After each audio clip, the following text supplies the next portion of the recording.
और अब अगली खबर गुजरात से आ रही है, सोमनाथ मंदिर से। एक नई खबर और एक बड़ी महत्वपूर्ण खबर आ रही है। हाल ही में एक इन्वेस्टिगेशन किया गया था और ये आर्कियोलॉजिकल एक्सपर्ट्स जो है उनकी निगरानी में किया गया था ये इन्वेस्टिगेशन। आप जानते हैं कि सोमनाथ मंदिर, जिसके विषय में बार बार कहा जाता है कि इस मंदिर पर विदेशी आक्रांताओं ने बार बार हमले किए और इसे ध्वस्त किया, लेकिन एक बड़ी महत्वपूर्ण खबर इस समय आ रही है कि सोमनाथ मंदिर के नीचे एक 3 मंजिला इमारत है और वो एल शेप में है।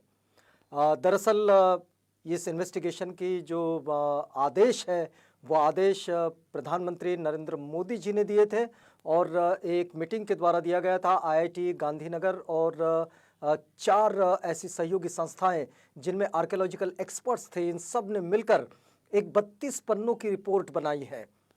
उनकी रिपोर्ट में उन्होंने लिखा है कि वर्तमान सोमनाथ मंदिर के नीचे एक 3 मंजिला ढांचा है और ये एल शेप में है। और वर्तमान में जो दिग्विजय द्वार है सोमनाथ मंदिर का, इस द्वार के बिल्कुल बाजू में जो सरदार पटेल की जो मूर्ति है, जो स्टैचू है, उस स्टैचू के पास बौद्ध गुफाएं हैं। बिल्कुल अत्याधुनिक जो यंत्र होते हैं, उन यंत्रों के द्वारा ये जीपीआर इन्वेस्टिगेशन किया गया था और जीपीआर इन्वेस्टिगेशन में ये पाया गया है कि इसके नीचे बहुत गुफाएं हैं और 3 मंजिला इमारत है। आपको बताएं कि ये कई बार ऐसा होता है कि हमारे पास में जो रिपोर्ट्स आते हैं वो कभी तथ्यों पर आधारित नहीं होते, लेकिन ये इन्वेस्टिगेशन बिल्कुल आधुनिक इन्वेस्टिगेशन है और ये तथ्यों पर आधारित रखा गया इन्वेस्टिगेशन है। 32 पन्नों की अपनी रिपोर्ट में ये शोधकर्ताओं ने बात कही है कि सोमनाथ मंदिर के नीचे 3 मंजिला इमारत है जो एल शेप में है और वो उसके बाजू में जो द्वार है उसका, उस द्वार के नीचे भी एक पुराना प्रवेश द्वार है। तो माना यह जा रहा है कि मंदिर का जैसे बार बार पुनर्निर्माण होता रहा और इस पुनर्निर्माण के बाद नए मंदिर जो बनते गए वो बिल्कुल इसके ऊपर ही ऊपर बनते चले गए।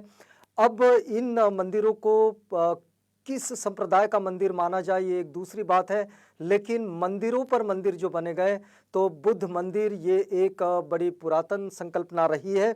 आपको बताएं कि ये जो पुराना मंदिर है, ये पुराना मंदिर ईसा पूर्व बनाया गया था, इसके भी संकेत मिले हैं।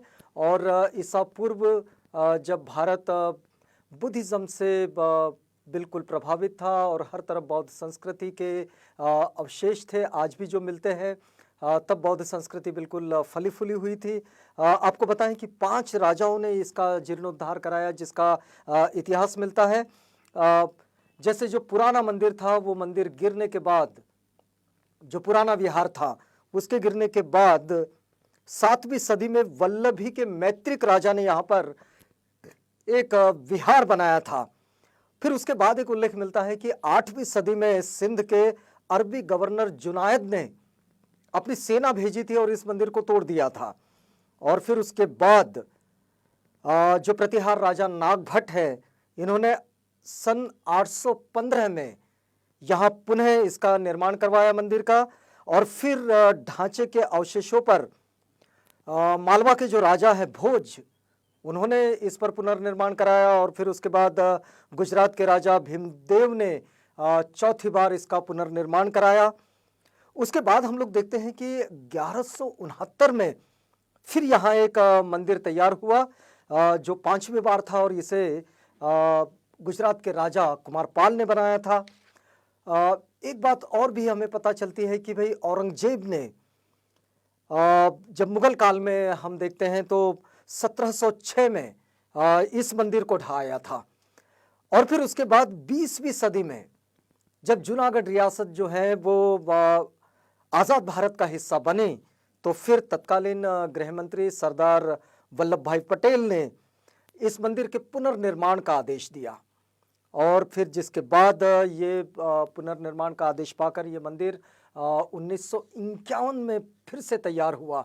लेकिन आज जो ये खोजबीन हुई है और ये इन्वेस्टिगेशन हुआ है, इस इन्वेस्टिगेशन की ताज़ा रिपोर्ट से ये सारी बातें फिर से उभर कर सामने आ रही है कि वो ढांचा जो पुरातन 3 मंजिला इमारत का जो ढांचा है, ये ढांचा किसका है और जिस पर ये वर्तमान सोमनाथ मंदिर खड़ा है।